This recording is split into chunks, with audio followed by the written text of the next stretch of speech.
नमस्कार. मी दिनेश कांजी. आपण बघताय न्यूज डंका. देशाचे संरक्षण मंत्री राजनाथ सिंह यांनी पाकिस्तानला सणसणीत इशारा दिलेला आहे. यापुढे जर कुरापत काढाल तर पूर्वी बसला नसेल असा जबरदस्त तडाखा देऊ असा सज्जड दमज राजनाथ सिंह यांनी पाकिस्तानला दिलेला आहे. आज राजनाथ सिंह यांनी स्वदेशी बनावटीच्या INS अरिदमन या आण्विक पाणबुडीचं लोकार्पण केलं. आपले सेनाधिकारी सरकारला कायम सचेत करत असतात की आपल्याला अडीच फ्रंटच्या युद्धासाठी कायम सज्ज राहावं लागेल. बाह्यसीमेचा जर आपण विचार केला तर केंद्र सरकारची बऱ्यापैकी तयारी दिसते. प्रश्न अंतर्गत सुरक्षेचा आहे, कारण अंतर्गत सुरक्षेची जी परिस्थिती आहे ती दिवसेंदिवस चिंताजनक बनत चाललेली आहे. बांगलादेशी घुसखोरीचा जो प्रश्न आहे तो उग्र होतोय. केंद्र सरकार या समस्येबाबत गंभीर तर आहे, परंतु ही समस्या सोडवण्यासाठी पूर्ण ताकदीने प्रयत्न करते का, हा प्रश्न मात्र अनुत्तरित आहे. गुरुवारी मालदामध्ये जे काही घडलं, पश्चिम बंगालच्या मालदामध्ये, त्यानंतर हा प्रश्न अधिक ठसठशीतपणे आपल्या समोर आलेला आहे. पश्चिम बंगालमध्ये विधानसभेच्या निवडणुका 2 टप्प्यात होणार आहेत. पहिला टप्पा 23 एप्रिल, दुसरा टप्पा 29 एप्रिल. निवडणुकांचे निकाल 4 मे रोजी जाहीर होणार आहेत. निवडणुका अगदीच तोंडावर आलेल्या आहेत, परंतु पश्चिम बंगालमध्ये मतदार याद्या बनवण्याचं काम अजून पूर्ण झालेलं नाहीये, कारण स्पेशल इंटेन्सिव्ह रिव्हिजन हा उपक्रम पश्चिम बंगालमध्ये पूर्ण झालेला नाहीये. SIRच्या पहिल्या टप्प्यामध्ये पश्चिम बंगालच्या मतदार याद्यांमधून 63 लाख नावं वगळण्यात आली. आता पुन्हा 60 लाख नावं निवडणूक आयोगाच्या रडारवर आहेत. संशयास्पद मतदारांची पडताळणी करण्यासाठी सर्वोच्च न्यायालयाच्या आदेशाने न्यायिक अधिकाऱ्यांची नियुक्ती करण्यात आलेली आहे. या न्यायिक अधिकाऱ्यांनी 60 लाख पैकी 47 लाख नावांची पडताळणी केलेली आहे. 13 लाख नावांची पडताळणी शिल्लक आहे आणि त्याच्यासाठी 6 एप्रिल पर्यंतची मुदत सर्वोच्च न्यायालयाने दिलेली आहे. घुसखोरांनी या निवडणुकीमध्ये मतदान करू नये आणि मृत आणि स्थलांतरितांच्या नावाने बोगस मतदान होऊ नये म्हणून निवडणूक आयोग प्रयत्न करताना दिसतोय. समोर कामाचा प्रचंड व्याप आहे. हातात फक्त 2-3 दिवस शिल्लक आहेत. त्यामुळे कामाचा जबरदस्त दबाव आहे, ताण आहे. हा ताण कमी करण्याचा सोडून तो वाढवण्याचे प्रयत्न पश्चिम बंगालमध्ये राजकीय पक्षाचे नेते आणि कार्यकर्ते करताना दिसत आहेत. बांगलादेशी घुसखोरांची नावं मतदार याद्यातून वगळली जाणार, त्यामुळे हे राजकीय नेते प्रचंड पिसाळलेले आहेत. मालदा जिल्ह्यातील कालीचक ब्लॉक डेव्हलपमेंट ऑफिसला गुरुवारी सायंकाळी 4 वाजता हजारोंच्या जमावाने घेराव घातला. परिस्थिती अत्यंत आणीबाणीची होती, कारण या इमारतीमध्ये 7 न्यायिक अधिकारी काम करत होते. त्यामध्ये 3 महिला होत्या, 5 वर्षाचा एक मुलगा सुद्धा होता. या लोकांचं जीवित धोक्यात होतं. काहीही होईल अशा प्रकारची परिस्थिती होती. त्यांना तात्काळ मदत देण्याची गरज होती, त्यांची सुटका करण्याची गरज होती, परंतु राज्य सरकारने साफ दुर्लक्ष केलं. कोणत्याही क्षणी काहीही घडेल अशा प्रकारची परिस्थिती होती. राज्य सरकार हातावर हात ठेवून बसलं होतं. अखेर कोलकाता उच्च न्यायालयाच्या न्यायमूर्तींना दखल घ्यावी लागली. त्यांनी सुमोटो दखल घेत या प्रकरणाला हात घातला, प्रशासनाला हलवलं, तात्काळ तिथे पोलिसांना रवाना केलं आणि त्याच्यानंतर तब्बल 9 तासाने पहाटे 1 वाजता या अधिकाऱ्यांची सुटका करण्यात आली. परंतु सुटका केल्यानंतर सुद्धा विषय संपला नाही. हे अधिकारी जेव्हा वाहनातून आणि पोलिसांच्या संरक्षणात जेव्हा त्यांच्या घरी जात होते, तेव्हा जमावाने त्यांचा पाठलाग केला, त्यांच्यावर दगडविटांनी मारा केला. अनेक वाहनांच्या काचा लाठ्याकाठ्यांनी फोडण्यात आल्या. पश्चिम बंगालमध्ये एकाच दिवशी 2 ठिकाणी दहशतीचे प्रयोग करण्यात आले. एका बाजूला BDO ऑफिसला लक्ष करण्यात आलं, दुसऱ्या बाजूला पश्चिम बंगालमधून जाणारा नॅशनल हायवे क्रमांक 12 जमावाने मोठ्या संख्येने एकत्र येऊन रोखला. या हायवेच्या मधोमध भंगार आणि फर्निचरचे अडथळे निर्माण करण्यात आले. वाहतूक रोखण्यात आली. बराच काळ वाहतूक खोळंबली होती. अखेर CRPFच्या जवानांना तिथे धाव घ्यावी लागली आणि हा हायवे मोकळा करावा लागला. या हिंसक कारवायातून या जमावाने स्पष्टपणे इशारा दिलेला आहे. हा इशारा न्यायिक अधिकाऱ्यांना आहे की तुमच्या जीवाची काही खैर नाहीये, आणि त्याही पेक्षा जास्त हा इशारा पश्चिम बंगालच्या सर्वसामान्य मतदारांना आहे. त्यांना हे सांगण्याचा प्रयत्न झालेला आहे की जिथे न्यायिक अधिकाऱ्यांचं जीवन सुरक्षित नाहीये तिथे तुमची अवस्था काय होईल याचा विचार करा. म्हणजे हे दहशतीचे प्रयोग सुरू आहेत आणि चढत्या क्रमाने हे प्रयोग वाढवण्यात येणार आहेत. ज्या दिवशी हे सगळं घडलं त्याच दिवशी हे प्रकरण गेलं सर्वोच्च न्यायालयामध्ये आणि सर्वोच्च न्यायालयाने या संपूर्ण विषयावर जे ताशेरे ओढलेले आहेत त्याच्यावरून हे प्रकरण किती गंभीर आहे हे तुमच्या लक्षात येईल. सर्वोच्च न्यायालयाने स्पष्ट शब्दामध्ये सांगितलं आहे की हे सगळं ठरवून घडलेलं आहे, हे सगळं नियोजनबद्ध आहे आणि राज्यामध्ये जी निवडणुकीची प्रक्रिया आहे ती उधळून लावण्यासाठी हे सगळं घडलेलं आहे. हा फक्त न्यायिक अधिकाऱ्यांना धमकवण्याचा प्रकार नाहीये. सर्वोच्च न्यायालयाच्या अधिकाऱ्यांना दिलेलं हे उघड उघड आव्हान आहे. राज्यातली कायदा सुव्यवस्थेची परिस्थिती मोडकळीस आलेली आहे.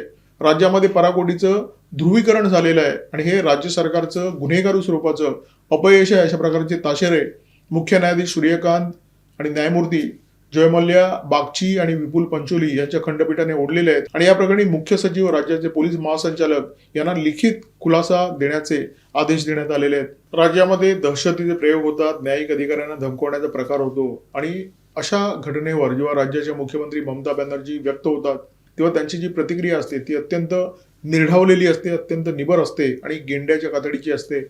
ते असं म्हणतात की मालदामध्ये जे काही घडलं ते मला फारसं ठाऊक नाहीये, कारण राज्याच्या प्रशासनाची जी सूत्र आहेत ती निवडणूक आयोगाने ताब्यात घेतलेली आहेत. माझ्या हाती ही सूत्र नाही आहेत आणि राज्याची हुकूमत चालवत आहेत केंद्रीय गृहमंत्री अमित शहा. माझं काहीच चालत नाहीये, अशा प्रकारची प्रतिक्रिया ममता बॅनर्जी यांनी दिलेली आहे. मीडियामध्ये या प्रकाराची खूप बोंबाबोंब झाल्यानंतर पोलीस सक्रिय झाले. मुस्लिम इत्तेहादुल मुसलमीन म्हणजे MIMच्या म्होरक्याला अटक करण्यात आली आहे. त्याच्यासह 18 जणांना अटक करण्यात आलेली आहे.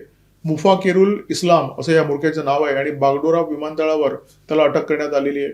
अर्थात पश्चिम बंगालचे जे पोलीस आहेत ते ममता बॅनर्जी यांच्या सरकारचे हस्तक असल्यासारखं काम करतात. त्यामुळे पोलिसांच्या तपासातून फारसं काही निष्पन्न होईल अशी शक्यता नाहीये. सर्वोच्च न्यायालयाने या प्रकरणाचा तपास NIA कडे सोपवण्याचे आदेश राज्य सरकारला दिलेले आहेत आणि या तपासाचं नेतृत्व करणार आहेत IPS अधिकारी सोनिया सिंग. NIAच्या तपासामध्ये या प्रकरणातलं सत्य बाहेर येण्याची शक्यता आहे. पश्चिम बंगालची जनता अत्यंत दुर्दैवी म्हणावी लागेल, कारण गेली काही दशकं या राज्यामध्ये मोठ्या प्रमाणामध्ये बांगलादेशी घुसखोरी सुरू आहे. सुरुवातीला याला डाव्यांचा आशीर्वाद होता. गेली 15 वर्ष ममता बॅनर्जींचं सरकार बांगलादेशींना आशीर्वाद देताना दिसतंय आणि त्यामुळे इथली लोकसंख्येची रचना पूर्णपणे बदलून गेलेली आहे. अनेक जिल्हे बांगलादेशी बहुल झालेले आहेत. याच्यामध्ये मालदा आहे, 24 परगणा आहे, याच्यामध्ये मुर्शिदाबाद आहे. इथे परिस्थिती अत्यंत भयंकर आहे. इथे कायद्याचं राज्य संपुष्टात आलेलं आहे. ड्रग्स असो, बनावट नोटांची तस्करी असो, शस्त्रांची तस्करी असो, याचं इथे अक्षरशः सुळसुळाट आहे. हे सगळे जिल्हे दहशतवादी कारवायांचे अड्डे बनलेले आहेत. इथे राज्य चालतं तृणमूल काँग्रेसच्या गुंडांचं आणि बांगलादेशी घुसखोरांचं. हे जे चित्र आहे ते बदलण्याची शक्यता स्पेशल इंटेन्सिव्ह रिव्हिजनमुळे निर्माण झाली. घुसखोरांची गच्छंती होईल मतदार यादीतून आणि देशातून, अशा प्रकारची शक्यता निर्माण झाली आणि त्यामुळे हा स्पेशल इंटेन्सिव्ह रिव्हिजनचा उपक्रम पूर्णपणे मोडीत निघावा म्हणून राज्य सरकारने पूर्ण ताकदीने प्रयत्न केले. परंतु निवडणूक आयोगाने खमकेपणा दाखवला. हा उपक्रम रेटण्याचा प्रयत्न केला आणि सध्या अशी स्थिती आहे की बऱ्यापैकी यश आलेलं आहे. परंतु बरंचसं काम अजून पूर्ण करायचं आहे आणि ते काम होऊ नये म्हणून तृणमूलचं सरकार पूर्णपणे ताकदीने प्रयत्न करताना दिसतंय.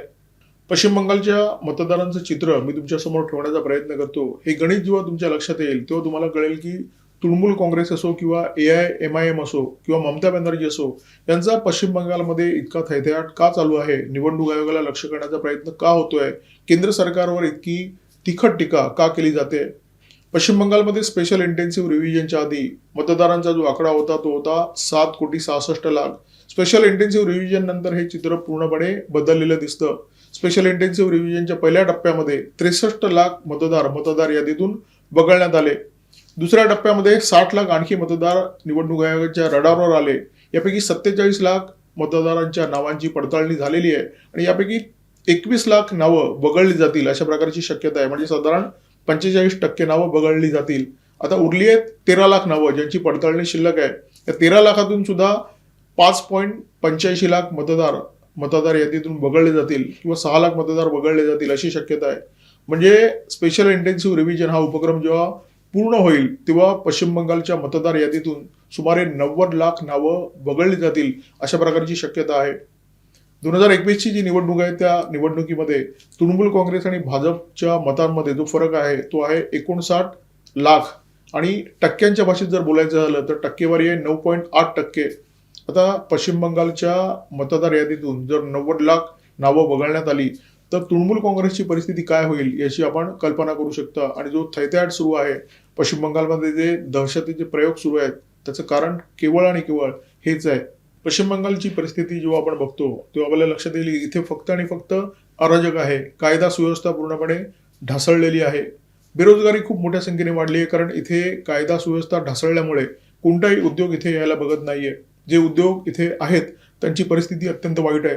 RG कार मेडिकल कॉलेजमध्ये जो बलात्काराचा प्रकार झाला त्या घटनेची देशभरामध्ये प्रचंड बोंबाबोंब झाली. त्याच्यावरून पश्चिम बंगालमध्ये महिला किती असुरक्षित आहेत हे आपण समजू शकता.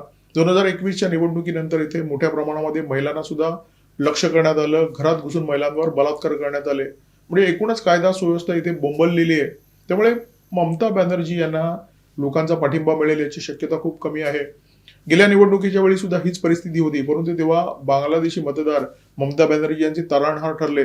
ममता बॅनर्जी तिसऱ्यांदा राज्याच्या मुख्यमंत्रीपदी विराजमान झाल्या. परंतु ते हक्काचे मतदार आता यावेळी नसतील. स्पेशल इंटेन्सिव्ह रिव्हिजनमुळे बांगलादेशींना मतदार यादीतून हटवण्यात येणार आहे आणि त्यामुळे ममता बॅनर्जी यांचा पराभव जवळजवळ निश्चित आहे. खरं तर बांगलादेशींची घुसखोरी हा काही राजकारणाचा मुद्दा नाहीये, सुरक्षेचा मुद्दा आहे, देशाच्या अर्थकारणाशी जोडला गेलेला मुद्दा आहे. कारण बांगलादेशी इथे येऊन घातपाताचे प्रयत्न करतात, दहशतवादी कारवायांमध्ये गुंतलेले असतात, ही बाब तर उघड झालेली आहे.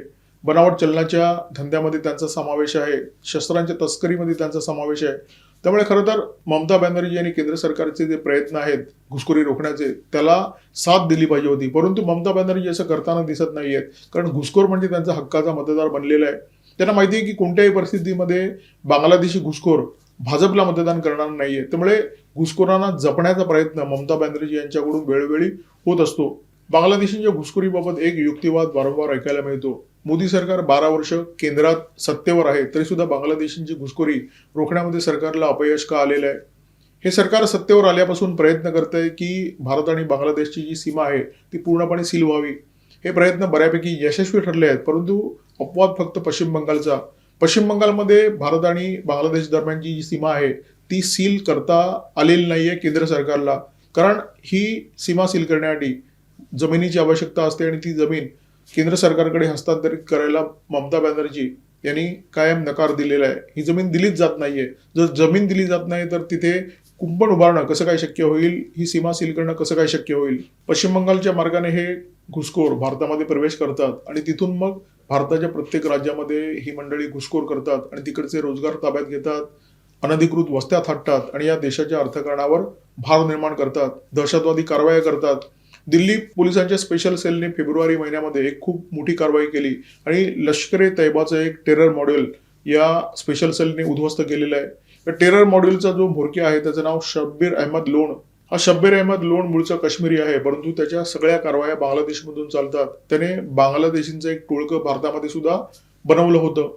शब्बीर लोनच्या अटकेनंतर 7 बांगलादेशींना सुद्धा त्याच्यासोबत अटक करण्यात आली. ही जी मंडळी आहे ती तामिळनाडू आणि पश्चिम बंगालच्या तयार कापड बनवण्याच्या कारखान्यामध्ये काम करायची आणि प्रत्यक्षात करायची दहशतवादासाठी जुळवाजुळव, दहशतवादासाठी लोकांना भरती करण्याचं काम हे टोळकं करत होतं.